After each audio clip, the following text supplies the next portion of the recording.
craft beer trends, trying to kind of figure out what's going to be the hot new shit. Now, when it comes to brewing beer, you're already kind of starting to see a lot of fruits come out, like Ballast Point in Texas. We just got a lot of their fruity beers that are going to be coming in, so their IPAs with watermelon and all this other kind of fun stuff, which is great. I'll try it. I'm down. What the heck? They're getting creative. They make great beer. Let's try it out. But then beyond that, there's going to be a lot of the niches that kind of come with craft beer and the industry in itself. And one of the ones that I thought was interesting was the craft glass. So, you know, the kind of glassware that you would drink your beer in. And there's been a lot of talk, you know, you'll go to a bar and you get your beer in a certain type of glass, blah, blah, blah. But sometimes you do, sometimes you don't, however that goes. What I thought was interesting is that, and I didn't know this, but these guys, Spiegelau and a bunch of other breweries, worked to make what they are considering the proper IPA glass, the proper wheat glass, and the proper stout glass. So I'm like, well, shit, I gotta try these if they're saying that this is what's gonna make your beer have the most presence in the way that it was brewed, with the aromas, and all the kind of fun stuff that's gonna be going on. And so, not just me needing to do this taste test. So they're calling this a shaker pint because originally these 16-ounce pint glasses were for when you did a martini or other kind of shake drink. So you could put the shaker on there. It's a shaker pint, right? So then this is the IPA glass that they have. A little phallic, but you know, ribbed for everybody's pleasure. Or maybe with an IPA you just grip it harder. I'm not too sure how that's supposed to go, but I guess we'll find out. With these, what we're going to do is we're going to pour a little bit in each. So I'm going to have the shaker pint and the IPA glass, and we're going to kind of see which one tastes different. But not only am I going to do it, but my wife is as well, which I think is going to be kind of interesting because of the fact that she's not a real IPA fan. I would say that I enjoy 90% of the IPAs that I've drank.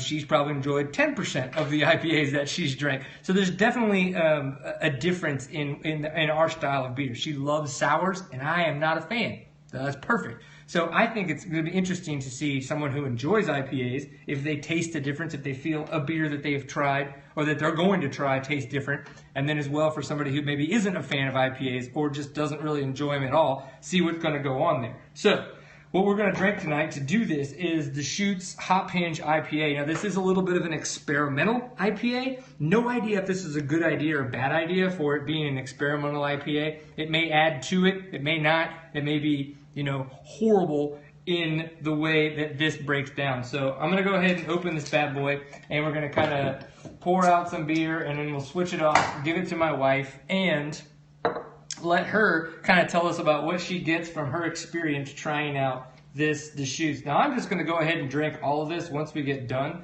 so there's no need for me to be shy about how much I'm pouring in these glasses.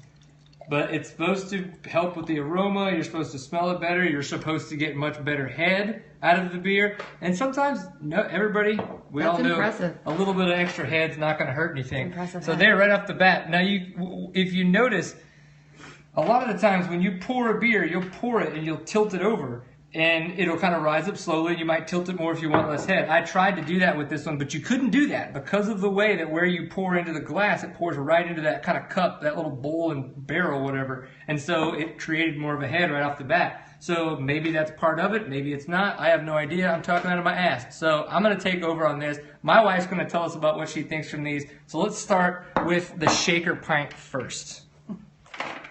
So shaker pint first. Shaker pint first. Hop Hinge IPA. Ooh, yeah.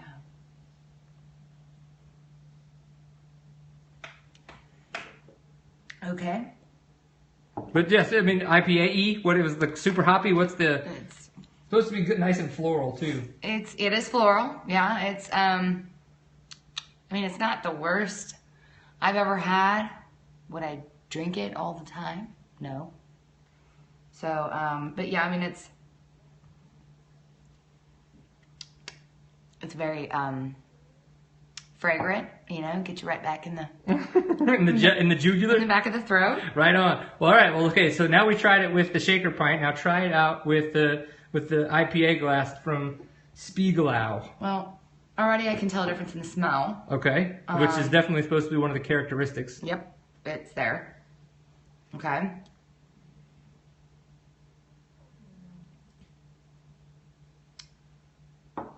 I don't know if there's a difference in the taste. Okay. But But so there's a lot of people you'll see, they'll grab their nose when they eat something they don't like or any of that kind of crap. Is that something that you think that like maybe the aroma of if you drink it long enough and having the extra head that it's going to kind of keep a little bit extra better flavor? mm-hmm. Yeah. I actually think this one tastes a little more, not watered down, but it doesn't hit you as hard as the shaker pint does. And by hit you as hard, you're referring to kind of like the way that a hop, like when it's a hoppy Yeah. beer, it kind of gets you in the back of the throat a little. Right. This one goes down smoother. Okay. A little easier to drink. Interesting. All right. Well, I'm going to give this a go. So let's switch back and see if we pick up any more followers. All right. So, yep, you could tell it smells like a nice hoppy beer. You can definitely get some of the floral, some of the pine that's going to be coming off of it.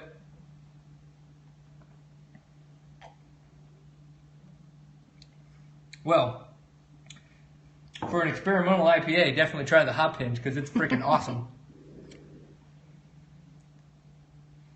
But yeah, you immediately get way more floral and way more like you can like the aroma, yes, is much more pungent and not pungent in a bad way. It's just there's much more of it.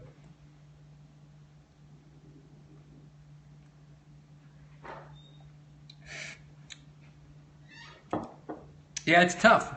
I think right off the bat, I think what you kind of get is you definitely get the extra aroma that goes along with it. But with that extra aroma, I think that's how, at least in the IPA anyway, and obviously we're going to be doing this with a lot of different IPAs. We're going to try this out so that way, you know, this might be an IPA that it doesn't come across that great for us, you know.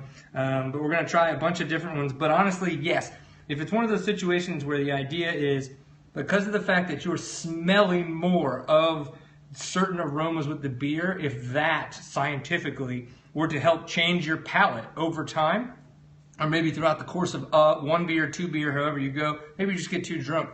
Yeah, you can definitely get a lot more of different smells out of the IPA glass over the traditional shaker pint. So if that's what you're looking for your IPAs, definitely give it a try. You can get these bad boys on Amazon. That's where I got this. I think it was like $30 to grab this guy. And remember, Brian Pierce from The Proper Pint. You can check us out at theproperpint.co. We're on Facebook, we're on Twitter, we're on Instagram, all that fun stuff. Just a bunch of craft beer news.